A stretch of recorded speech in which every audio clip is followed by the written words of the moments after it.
여러분 안녕하세요. 크립토 청년 메신저입니다. 오늘은 1월 26일 오후 8시 7분 영상을 녹화 중에 있고요.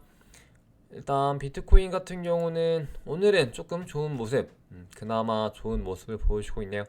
사실 이제 최근에 요 며칠 사이에 이제 계속해서 하락을 좀 많이 했기 때문에 지금 주봉으로만 봐도 굉장히 크게 하락 거의 뭐 한 달 내내 여기 잠깐 반등 온 거 말고는 계속 떨어졌었기 때문에 정도 중간에 한 번 정도는 좀 쉬어줘야 좀 살 맛이 나잖아요. 그런 것처럼 시장에서도 진짜 한쪽으로만 일방향으로 쭉 흘러가진 않아요. 그러니까 오르더라도 중간에 조정이 있고 내리더라도 중간에 반등이 있고 이런 형태로 진행이 되기 때문에 여러분들이 좀 이제 그거를 이제 잘 아셔서 뭐 패닉셀이라든지 뭐 패닉 바잉이라든지 이런 뭔가 그런 것들을 좀 주의를 하시면서 매매를 하시고 이제 단기적으로 지금은 조금 계속해서 대응을 하시라고 말씀을 많이 드렸죠. 그래서 그렇게 좀 진행을 해주시면 좋을 것 같습니다.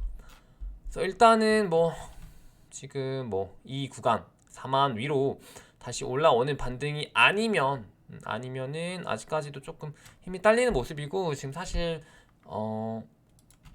뭔가 지금 이쁘긴 한데 이게 지금 사실 뭐 거래량이 엄청 실려가지고 상승을 하는 느낌도 아니라서 아직까지는 방심을 하기는 이르다.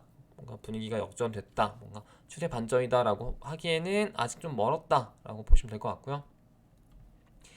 그럼에도 33,000 밑에서 노는 것보단 낫죠. 38,000이 낫죠. 그렇기 때문에 또 그런 심리적인 안정감도 있겠죠. 그리고 이제 더불어서 지금 비트코인이 이 정도 상태일 때 다른 알트코인들은 상태 한번 보도록 할까요? 그래서 이제 뭐 좋은 상승률이 이제 좋은 코인들 같은 경우는 굉장히 좀 많이 상승하는 친구들도 보이네요. 중간중간에 이제 물론 거래량이 많진 않아서 이런 것들을 좀 찰나에 잡아서 수익률을 내기는 좀 어려울 수도 있지만 그럼에도 이제 비트코인이 반등할 때 상대적으로 더 많이 반등을 해주는 코인들이 몇 가지 보입니다. 그래서 이런 친구들 같은 경우로 단기 반등을 좀 드셨다면 단기 익절을 좀 해주시고요. 그리고 지금 확실히 보시면 그저께 반등인가요? 이게 언제 반등이었죠? 그저께 주말에 잠깐 이렇게 나왔었던 요런 반등에서는 확실히 그러니까 저번에 이걸 내시경봉으로 봤을 때 저번에 이제 23일, 4일 요쯤에 나왔었던 반등 때는 확실히 비트코인보다 알트코인들이 더 많이 올라오고 반등을 해주는 그런 모습들을 많이 보여줬었는데 오늘은 조금 다릅니다. 그래서 오늘은 이제 비트코인이 그래프 끄트머리 모양만 한번 보세요. 그래프 끄트머리 모양만 봐도 비트코인 이렇게 치고 올라오는데 다른 알트코인들 같은 경우는 치고 올라오는 느낌은 아니죠. 보시면은 다 이런 형태입니다. 확실히 비트코인이 기울기가 조금 더 위로 뾰족하게 나오는 반등이다. 그런 상승이다. 루나 같은 경우도 마찬가지죠. 그래서 뭐 예외인 코인도 몇 가지는 있습니다. 뭐 갈라 같은 경우, 니어도 뭐 비슷하고요. 매틱도 비트코인이 훨씬 낫죠. 그래서 이런 코인들 진짜 몇 가지를 제외하면은 지금 딱 봤을 때 단편적으로만 이렇게 딱 봤을 때도 느껴지는 게 비트코인이 이렇게 무너진 장세에서는 조금 더 상대적으로 다른 알트코인들보다 더 조금이나마 더 안전 자산으로서 우리가 이제 인식이 되기 때문에 좀 이렇게 변동성이 크고 그리고 이제 하락장 그러니까 사실 사람들의 심리가 이거예요. 그러니까 하락이 굉장히 많이 시장에 왔기 때문에 들어가고는 싶어 사고는 싶어. 왜냐면 하락이 엄청 많이 왔잖아요. 지금 비트코인도 전고점에 비해서 거의 반토막 정도 났었던 시점이었기 때문에 이 정도면 좀 많이 떨어진 것 같아서 나는 사고 싶은데 지금 암호화폐 시장에 자금을 투입을 하고 싶은데 근데 또 이게 바닥이 아닐 수도 있고 그리고 또 변동성이 굉장히 심하기 때문에 이런 지금 포지션에서는 비트코인에 결국 또 다시 자금이 몰리는 그런 구도로 가는 거죠. 그래서 저번에 보여드렸었던 그 머니 플로우 사이클이 이렇게 좀 적용이 된다라고 이해하시면 될 것 같고 저도 이런 시장에서는 이제 여러분들한테 말씀드리는 게 비트코인을 좀 위주로 많이 담으셔라. 그러기 싫고 만약에 수익률을 더 노리고 싶으시다면 최근에까지도 좀 열기가 있었던 알트코인들 위주로 찾아보시되 대신에 단기 익절로 꼭 수익을 이제 컷하시면서 시장을 접근하시면 좋을 것 같다라고 말씀드렸던 이유들이 딱 여기에 있다고 보시면 될 것 같습니다. 그래서 비트코인이 상대적으로 이제 조금 더 많이 오르면은 도미넌스 같은 경우도 42.1%로 올라오고 있죠. 그래서 뭐 12월 뭐 1월 초까지만 해도 40%, 뭐 39점 몇 프로 이렇게까지 내려갔었는데 도미넌스적으로도 2% 정도 올라와줬죠. 2%가 뭐 작은 수치다라고 하면 뭐 작겠지만은 시장의 어떤 그 분위기나 흐름을 좀 읽어야 하는 부분도 있기 때문에 그렇게 좀 보시면 될 것 같고요. 이제 비트코인 차트로만 봤을 때 38,500, 한 대략 38,600 정도가 지금 굉장히 좀 강한 저항선으로 지금 적용이 되고 있다라고 보시면 될 것 같고, 지금 이 구간을 또 뚫어준다면 4만을 향해 다시 좀 반등을 해볼 수는 있겠죠. 하지만 어제 말씀드린 것처럼 어느 선을 이렇게 좀 다시 탈환하고 반등을 하는 모양새가 나온다고 하더라도 그것이 곧 이 시장에서의 전고점을 향해 가는 그 정도의 강한 반등 추세 이렇게 갈 수는 없다 라고 좀 말씀을 계속 드리네요. 그래서 지금 이제 좀 넓은 영역에서의 횡보 구간 안에 속해 있고, 그 구간이 지금 아래로는 뭐 대략 3만이라고 보시면 돼요. 강하게 진짜 3만, 이게 수돌리면은 좀 굉장히 많이 위험하다. 그리고 이제 위로는 좀 크게 열려 있고, 그 반등의 구간이 뭐 4만 3천이라든지 5만 2천 요 정도 사이에서도 충분히 반등이 나올 수도 있고 하락이 또 나올 수도 있고, 이렇게 좀 보시면은 좋을 것 같아요. 그래서 어떻게 보면 좀 지금 시장 장세가 트레이더한테 조금 더 최적화된 변동성 장세라고 보시면 될 것 같고, 뭔가 가치 투자, 장 투자들한테는 지금 당장 뭐 넣는다고 해도 이렇게 크게 올라가는 어떤 상승의 기조가 나올 수 있는 시장은 아니기 때문에 이제 본인들이, 이게 여러분들이 이제 투자 마인드나 투자 어떤 방향성이 좀 길게 보아야 된다라고 하시면은 좀 길고 여유롭게 지금 잠깐 뭐 이렇게 반등하더라도 이거 뭐야 오르네, 나 사야 되나 어떡하지, 이렇게 좀 너무 급하게 생각하지 마시고 천천히 조금씩 여기서도 사고 저기서도 사고 이렇게 매집을 한다, 진짜 그 말처럼 천천히 모으시면 될 것 같습니다. 이 자료 같은 경우는 뭐 이미 보신 분들도 많이 있으시겠지만은 사실 자료가 다 돌고 도는 거라서 다 거기서 거기에요. 그래서 뭐냐라고 봤을 때 비트코인과 지금 US 달러, 그리고 이제 밑에는 나스닥 상관관계를 이제 분석한 차트인 거죠. 그래서 이제 이게 마이너스로 갔을 경우에는 비트코인과 암호화폐 시장과 나스닥이 디커플링을 했다. 이 정도로 보시면 될 것 같은데, 이게 지금 4시간 봉이고 한 3봉 정도니까 뭐 대략 조금이나마 디커플링이 잠깐 일어났다. 이게 지금 어제 새벽에 저도 계속 시장을 보면서 이제 이걸 봤는데, 이걸 본 게 아니라 그 흐름을 봤는데, 나스닥이 좀 빠지는데 비트코인이 잠깐 좀 이렇게 또 위로 올라가는 무빙을 계속 하더라고요.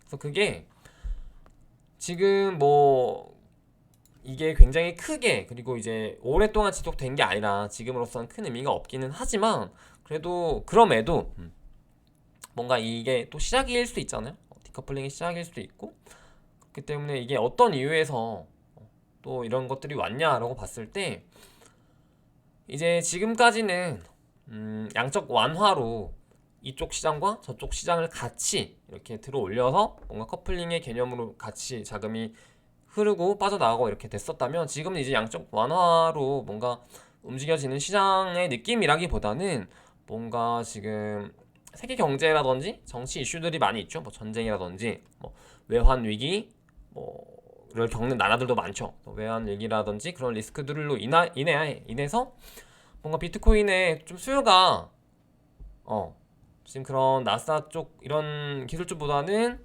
들어오지 않겠냐, 이런 기대감으로 조금 이 흐름에서 역행하는 게 아닐까, 그런 분석도 있고요. 또 이제 일각에서는 비트코인 같은 경우는 이제 떨어질 만큼 많이 떨어졌기 때문에 비트코인의 하락이 더 많이 짙었고 비트코인이 변동성이 강한 만큼 바닥을 빠르게 찍고 그리고 빠르게 반등하는 그 속성으로 인해서 지금 그게 지금 좀 엇갈리는 타이밍이지 않냐 그런 분석이 있습니다. 그래서 그 정도 그 두 가지의 좀 의견이 있는 것 같고요. 그리고 이제 김프 같은 경우는 이제 1%대에서 맴돌고 있죠.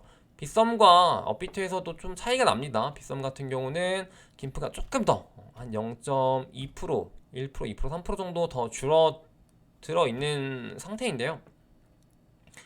이게 뭐 좀 되긴 했습니다만 그만큼 이제 업비트에서 더 자금들이 이제 유동성들이 많이 있고 그 수요들로 하여금 조금 더 프리미엄이 붙어 있는 거겠죠.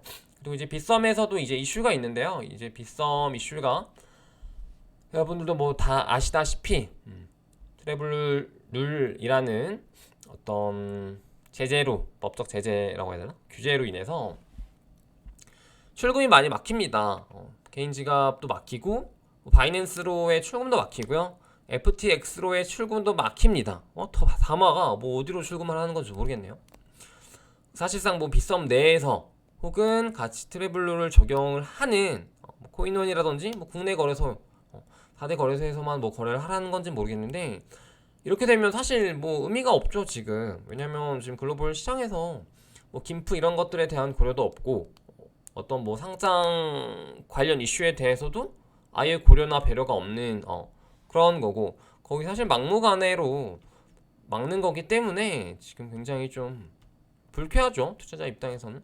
근데 또 이게 어떻게 보면 빗썸의 문제가 아니라 빗썸을 이제 이렇게 계좌를 뚫어주는 농협의 그런 오더이기 때문에 사실 농협에게 좀 그 화풀이가 되어야 되는데 좀 빗썸에게 또 뺨따기가 가는 것 같아서 그거는 조금 더 있습니다. 하지만 이제 뭐 빗썸은 쓰지는 않을 것 같아요 개인적으로. 왜냐면은 저도 이제 빗썸을 안 쓴 지가 굉장히 오래됐었고 빗썸에서는 이제 거의 최근에 작년 말쯤에 위믹스 때문에 그거 하나 때문에 조금 거래를 했었지 그거 말고는 거의 없었거든요. 그래서 이제 뭐 빗썸은 거의 쓸 일이 없겠죠 이렇게 되면은 뭐 바이낸스로 출금도 안 되고 개인 지갑으로도 안 되고 이렇게 다 막히는 거기 때문에 좀 애매할 거라고 보고 있고요. 업비트를 좀 환전용으로 쓰되 주 거래소는 바이낸스라든지 뭐 덱스라든지 FTX 쪽을 활용을 할 것 같습니다. 저는 개인적으로요. 그리고 뭐 호흡이나 OKX도 뭐 괜찮죠. 그리고 요거는 뭐냐라고 했을 때 오픈시에서 지금 이제 기사가 났습니다. 오픈시에서 이슈가 있는데 뭔 이슈냐? 솔라나, 그러니까 팬텀이죠. 팬텀 솔라나 지갑 또 이제 연동을 해가지고 오픈시에서 거래가 가능하게 제공을 하겠다, 뭐 제공을 해줄 수 있게 하겠다라는 그런 기사가 있습니다. 그래가지고 지금 보시면은 이제 지금 연동을 했을 때 이게 지금 제가 봤을 때는 안 뜨는 것 같던데 뭐죠 이게?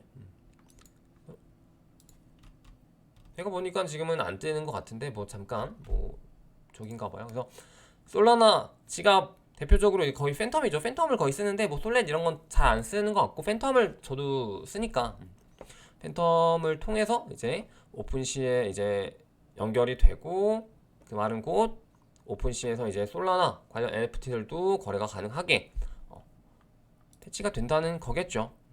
좀 그게 이제 기대가 됩니다. 그리고 이제 솔라 그 오픈시에서 여러 가지 이제 마켓플레이스 물품들을 봤을 때 계속 이렇게 뭔가 제가 이제 민팅을 최근에는 뭐 많이는 안 하더라도 이렇게 보시면서 뭐 이더리움 체인에는 뭐가 지금 이렇게 가격이 어떻게 좀 반영이 되고 있고 거래량은 활발한지 BYC라든지 크립토펑크 같은 것들은 가격 유지가 잘 되고 있는지 아니면 새로운 프로젝트들이 뭐가 올라왔는지 그리고 클레이튼 쪽에는 뭐가 또 핫하고 가격적으로 어떻게 반영이 되고 있는지 이런 것들을 주기적으로 보시면은 좋을 것 같아요. 그래서 좀 그렇게 보시고요. 이런 것들을 네, 보시면 도움이 될 것 같습니다. 그래서 요거 같은 경우는 또 이제 각 그 코인 관련 서칭 플랫폼별로 코인 개코, 코인 마켓캡, 크립토랭크 이렇게 비교해가지고 최근 핫했던 코인들 좀 뜨네요. 아칼라 상장이 됐었죠. 아칼라 같은 경우가 보이네요. 팬텀 보이고 뭐 문빔이라든지 솔라나 그리고 바이낸스 코인이라든지 앵커 프로토콜 오늘 또 얘기를 좀 해볼게요. 앵커 프로토콜도 있네요. 그리고 원더랜드 같은 경우도 지금 이게 아발란체 온포크죠. 아발란체 온포크인데 온포크 아발란체 버전인데 원더랜드가 가격이 지금 굉장히 많이 떨어졌습니다. 굉장히 많이 떨어져서 좀 논란이라고 해야 되나? 이슈가 좀 있는데 디파이 2.0에 대한 또 이제 좋은 말들이 많았었는데 왜냐면 이게 굉장히 성공을 했었거든요. 굉장히 성공을 했었고 이제 가격이 또 내려가니까 이제 그런 반대 의견들이 많이 나오고 있고 실제로도 가격적으로 지금 굉장히 떨어져 버려서 거의 유지가 안 될 수 있는 그런 좀 환경에 놓여 있죠. 그래서 그런 것들을 좀 같이 보시면 좋을 것 같고 제가 최근에 원더랜드라고 이제 클레이튼 버전에서 온포크는 아니지만 그 디파이 2.0 컨셉을 갖다가 이제 국내 좀 인플루언서들이나 개발자들이 이제 진행하는 프로젝트를 추천을 드렸었는데 이제 그게 지금 진행이 되고 있죠. 그래서 화이트리스트는 발표가 났고 저도 화이트리스트 당첨돼가지고 들어갔습니다. 들어가서 대기 중인데 그게 지금 경쟁률이 아까 보니까 뭐 3000% 정도 되더라고요. 그러니까 30대 1 정도 되는데 이게 이제 지분 배분 형태라서 만약에 여러분들이 참가를 하셨다면 그거를 너무 리스크하게 이제 좀 더 뭐 이렇게 하지는 마시고 그러니까 보시면은 디파이라는 게 결국에는 뭔가 이제 계속해서 피라미드 구조잖아요. 사실 피라미드 구조이기 때문에 사실 계속해서 이제 뒤에서 받쳐주는 그런 자금들이라든지 그런 새로운 신규 유입이 없다면 결국에는 수명이 있단 말이에요. 수명이 있기 때문에 그게 이제 디파이 2.0에서는 조금 그 수명이 연장되고 여러 가지 이제 1.0과는 다른 차별화를 많이 둬서 그것들을 좀 이렇게 해보려고 했는데 결국 또 디파이 2.0도 이런 좀 비슷한 흐름으로 가는 것을 지금 또 확인을 했기 때문에 물론 이제 시장에 쇠퇴가 더 이런 것들을 가속화시켜줄 수는 있습니다. 그러면 또 불구하고 이제 디파이라는 이제 일드 파밍 쪽의 한정이죠. 그래서 그쪽에서는 확실히 이제 좀 수명이 있다 보니까 그런 것들 좀 주의하셔서 투자를 하시는 거 꼭 유념을 해 주시고요. 참고하셨으면 좋겠습니다. 그리고 요거 같은 경우는 이제 브리더 다오라고 해서 뭐 저도 무슨 프로젝트인지는 모릅니다. 하지만 이제 다오라는 네이밍이 붙고 관련된 프로젝트라고 유추를 해볼 수 있겠죠. 그래서 이런 최근에 이제 다오 개념들이 이제 많이 수면 위에 떠오르면서 이런 실제 프로젝트들이 많이 나오고 있어요. 그래서 보시면은 안데르센 호로이치라든지 아니면 뭐 해시드 우리가 많이 흔히들 알고 있는 이런 투자사에서 백커들에서 붙어가지고 이제 추후에 뭔가 또 메타로 다가올 수도 있는 영역들에 대한 준비를 지금 하고 있잖아요, 얘네들이. 그래서 우리도 그것들을 보면서 계속 공부하고 만약에 뭐 추후에 정말 뭐 디파이라든지 NFT라든지 뭐 메타버스처럼 이렇게 뭔가 하나의 메타로 자리매김해서 뭔가 자금의 흐름이 글로 들어갔을 때 우리가 기회를 잘 잡아야 되니까 그래서 그런 것들을 좀 보시라고 가져와 봤습니다. 그리고 앵커 프로토콜 관련해서 이제 좀 얘기를 잠깐 해볼 건데 뭐 좋은 얘기도 아니고 나쁜 얘기도 아닙니다. 뭐 바이낸스 런치패드, 런치풀이죠. 런치풀에 이제 지금 넣으시면은 이자를 받을 수 있기 때문에 여러분들이 만약에 분브라든지 루나, BUSD 가지고 계시다면은 예치를 하셔서 소액 이자를 좀 받으시고요. 그리고 이제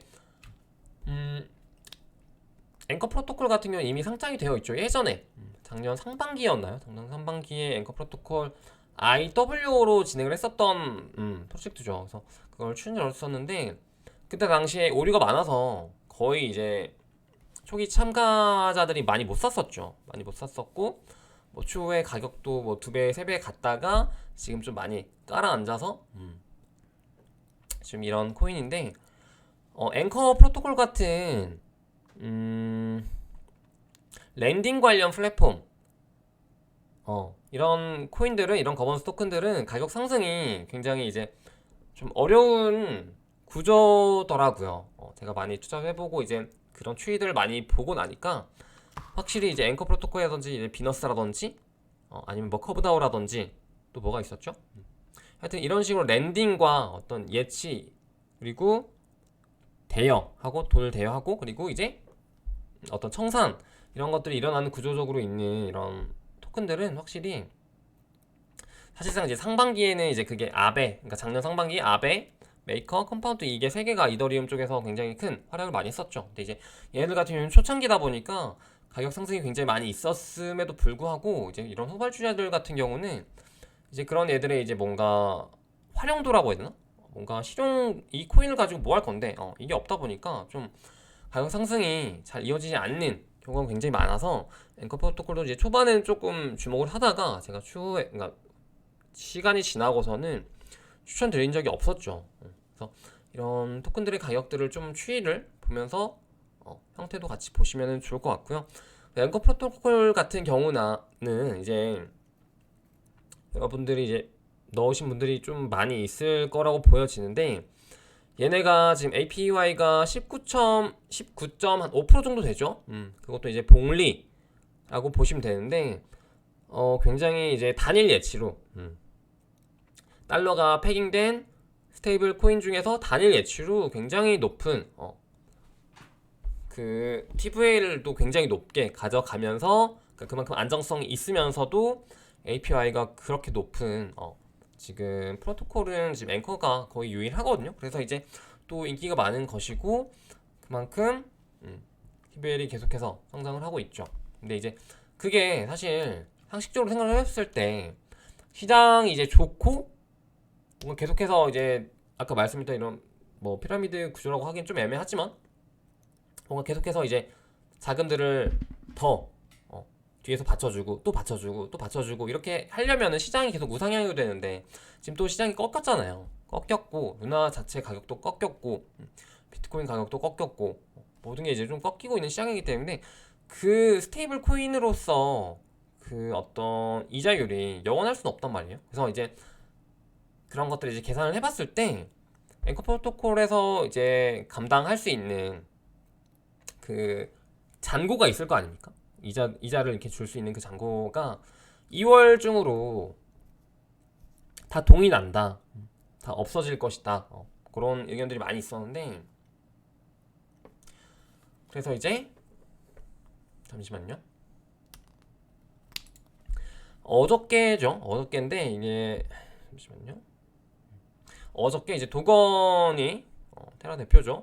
도건이 이제 앵커 프로토콜에 자금을 충전을 할 건데, 그러니까 충전이라고 뭐하고 그러니까 뭔가 이 보충을 할 건데 그 잔액 예치를 너희에게 그 이자를 19.5%씩 주려면 그게 이제 충분해야 되잖아요. 그 자금이. 그래서 그게 지금 이제 많이 떨어져 가는 걸 모두가 알고 있고 그게 이제 유지가 계속해서 평생 될 거는 아니잖아요. 그래서 이제 그거를 이제 다시 또 채워 넣을 건데 이거 얼마면 좋겠니? 얼마면 좋겠니? 이런 식으로 물어봤어요. 되게 쿨하게 물어봐서 이제 투표가 굉장히 많이 됐죠. 제가 어제 투표했을 때가 이제 거의 18,000표였는데 지금 아마 더 높을 겁니다. 그래서 300밀리언 달러를 뭐 투표가 나왔는데 이걸 채워 넣을지는 모르겠습니다. 뭐 채워 넣겠죠. 투표를 했으니까. 그래서 이게 지금 저번에도 한번 잠깐 말씀 중에 했는데 앵커 프로토콜 같은 경우가 이제 추후에 뭐 이자율을 낮추고 뭔가 그런 자체적인 조정이 있을 수도 있죠. 있을 수도 있는데 확실히 그게 영원히 스테이블 코인으로 그러니까 UST가 1달러를 계속해서 패깅을 해준다는 보장에 대한 100% 확신은 갖지 마시고요. 추가로 앵커 프로토콜에서 영원히 19.5%의 API로 이자를 줄 거라는 그런 믿음도 조금 내려놓으시는 게 좋아요. 왜냐면은 이것도 결국에는 디파이 쪽 리스크가 있는 투자이기 때문에 한 투자 형태죠. 그렇기 때문에 이제 그런 것들에 대해서 충분히 위험성을 인지를 하시고 투자를 하시기 바랍니다. 저도 이렇게 말은 하지만 자금의 일부는 앵커에 예치가 되어 있습니다. 그래서 좀 그렇게 확인을 하시면 좋을 것 같고, 확실히 도건이 이런 쪽으로는 마케팅이라든지 어떤 그 대표로서의 이제 그 리더십 이런 게 좀 발휘가 되는 것 같아요. 그래서 뭔가 투자자들로 하여금 뭔가 더 루나에 대한 신뢰, 어떤 충성도, 충성 고객을 좀 더 만드는 효과가 있는 것 같습니다.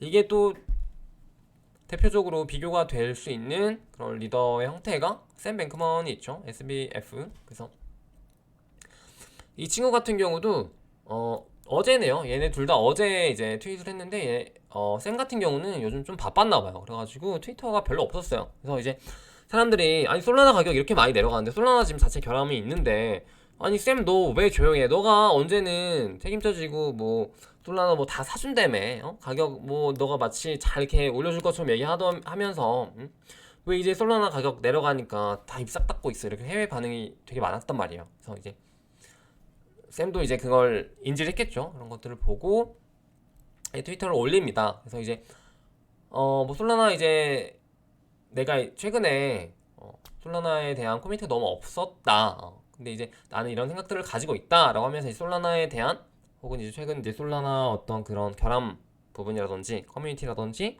뭐 발전 그리고 개발 과정 이런 것들에 대해서 좀 커버를 쳐줍니다. 전체적으로 좀 커버를 쳐주고 좀 민심 달래는 거죠. 그래서 그런 형태로 이제 리더십의 형태로 좀 프로젝트를 커버링을 하죠. 그래서 도건과 어떤 이런 그러니까 이런 것들을 보면서 확실히 최근에 이제 플랫폼 전쟁이 계속 대두되고 있잖아요. 그러니까 그런 전쟁에서 이런 어떤 장군이라고 해야 될까?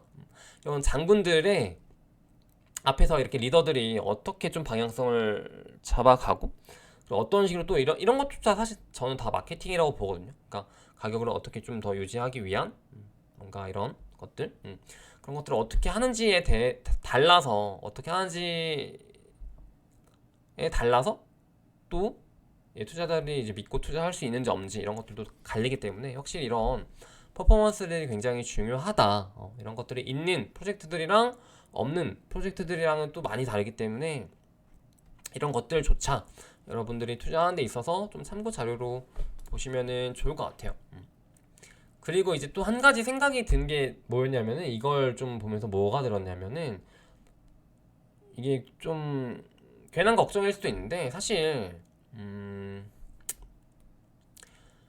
루나가 성장하게 된 배경에 그러니까 루나가 이제 성장하게 된 그러니까 성장이라 하면 이 가격이죠. 가격적으로 굉장히 많이 올라왔고 이 친구가 지금 시총 순위 엄청 올라오고 생태계가 커지고 이런 배경에는 사실 제가 생각하기에 제 개인적인 의견으로는 앵커 프로토콜이 굉장히 큰 의미가 있었다고 생각하거든요. 왜냐면은 실제 보여지는 지표가 디파이 TVL적인 지표 측면에서 앵커 프로토콜에서 거의 자금을 많이 흡수를 해서 이제 그것들을 또 보고 루나에 이제 투자를 굉장히 많이 하게 됐고 그리고 또 UST를 많이 찾게 되면 수요가 많아지게 되면 루나 가격이 상승하는 구조를 가지고 있잖아요. 그렇기 때문에 루나가 사실 성장을 이렇게까지 하게 된 배경에는 거의 5할 이상, 거의 6할, 7할 이상으로는 앵커 프로토콜이라는 그 플랫폼이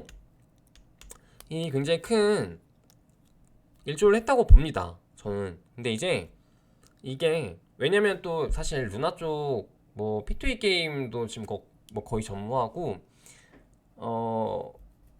NFT 쪽도요. 보시면은 랜더머스로 얘네들은 자체적으로 이제 생태계를 꾸려 나가고 있는데 랜더머스에서도 사실 뭔가 거래량이 엄청 나오거나 뭔가 오픈시라든지 뭐 솔라나 쪽에서는 이제 뭐 최근에는 핫한 게 이제 매직 에덴이죠. 매직 에덴과 뭔가 비교할 만한 그런 급도 아니고요, 사실. 그래서 뭐 갤럭틱 펑크가 조금 활발하긴 하지만 그거 제외하고는 뭔가 이렇다 할 만한 NFT에 대한 수요도 없고 뭔가 커뮤니티의 어떤 그런 규모라든지 이런 것들이 좀 그리고 이제 국내 위주로 조금 형성이 된 것 같아서 그런 부분들에 대해서 조금 의문이 있긴 합니다. 그러니까 저도 이제 루나를 굉장히 좋아하고 뭐 좋은 코인으로 보고 있기는 합니다만은 이런 앵커 프로토콜의 유지력에 대한 부분도 지금 좀 대두가 되고 있고 사실 앵커 프로토콜 지금 이자가 19.5로 스테이블 코인으로 이렇게 주니까 여기를 다 예치하지 만약에 이게 또 깎여져 나가고 한다면 스테이블 코인만 저 같은 투자자들은 이런 확장에서 굳이 앵커를 사용하지 않겠죠. 그러니까 그렇게 되면 또 반대 매매로 루나 가격이 하락하는 그런 또 이제 현상이 발행이 될 수도 있고요. 그러니까 그런 전체적인 뭔가 좀 리스크에 대한 부분들을 좀 고려를 해보시는 것도 좋은 타임인 것 같습니다. 그래서 루나를 뭐 까는 그런 건 아니고요. 솔라나도 마찬가지예요. 사실 솔라나도 지금 최근에 네트워크 이슈라든지 이런 게 너무 대두되다 보니까 저도 사실 투자하면서 이게 맞나? 좀 싶기도 한 그런 생각도 많이 들고 그러니까 그런 생각들로 하여금 또 저를 계속 이제 찾아보게 하고 공부하게 만드는 그런 거겠죠. 그렇기 때문에 이제 이런 앵커 프로토콜 같은 것들도 좀 공부를 해보시고 이런 유지력 그리고 성장 배경 이런 것들도 같이 공부를 해보시면은 좋을 것 같습니다. 네. 그래서 오늘 방송은 여기까지 해보도록 할게요. 여러분 오늘 좀 반등이 나와줘서 좀 다행입니다. 그래서 하지만 이제 이 반등에 너무 심취해 있지 마시고 여러분들이 만약에 알트코인을 좀 이렇게 들어갔는데 수익이 났다라고 하시면 좀 짧게 끊어주시고 비트코인 같은 경우는 내가 이제 길게 보고 샀다라고 하시면 이제 진짜 그대로 가시면 되는 거고요. 만약에 비트코인 같은 경우도 이거 한 번 하락 더 나올 것 같고 뭔가 횡보를 좀 더 길게 가져갈 것 같다라고 하시면은 여러분들의 이제 의지에 따라서 매매를 하시던가 호드를 하시던가 하시면 될 것 같아요. 오늘 방송 여기까지 보도록 할게요. 그럼 여러분 안녕.